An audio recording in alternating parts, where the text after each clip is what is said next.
இன்றைய தினம் சிறகடிக்கும் ஆசை சீரியலை பார்த்தீங்கன்னா, விஜயா வீட்டுக்கு வந்த ரோஹிணி தன்னை அவர் அடித்து துன்புறுத்தியதாக கூறுகிறார். ஆனாலும் அதனை விஜயா மறுக்க இடையில பேசிய மனோஜ், அதுதான் நீ பாதியிலேயே மயங்கி விழுந்துட்டியே என்று உண்மையை உளறி விடுகிறார். இதனால் பெண்கள் அசோசியேஷனில் இருந்து வந்தவர் ரோஹிணியை இந்த வீட்டில் வாழ விடுமாறு கூறுகிறார். அப்படி இல்லைன்னு சொன்னால் நீங்கள் இருவரும் ஜெயிலுக்கு தான் போகணும்னு சொல்லியும் உங்களை சட்ட ரீதியாக சந்திக்கிறேன் என்றும் சொல்கிறார். ஆனாலும் விஜயா ரோஹிணிக்கு டிவோர்ஸ் தான் கொடுக்கணும் என்று சொல்கிறார்.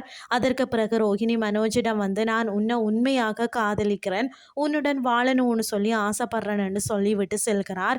அதற்கு பிறகு மனோஜின் வக்கீலை பார்த்து முத்துவும் மீனாவும் நடந்தவற்றை சொல்கிறார்கள். ஆனாலும் வக்கீல் இதற்கு ஒரே தீர்வு, அந்த பெண்கள் அசோசியேஷனில் உள்ளவரை சந்தித்து ரோஹிணி பற்றிய உண்மையை தெரியப்படுத்தணும்னு சொல்கிறார்.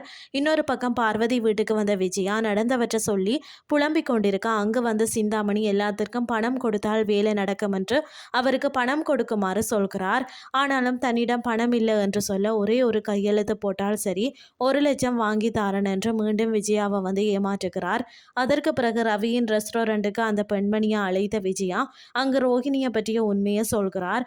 ஆனாலும் அவர் அதனை கேட்க தயாராக இல்லை. இறுதியில் அவருடைய பைக்குள்ள பணத்தை வைக்கிறார். அதனை அவர் வீடியோ எடுக்கிறார். இதுதான் இன்றைய நாளுக்கான எபிசோட். அடுத்த எபிசோட்ல என்ன நடக்க போகுதுன்னு சொல்லி பொறுத்திருந்து பார்க்கலாம்.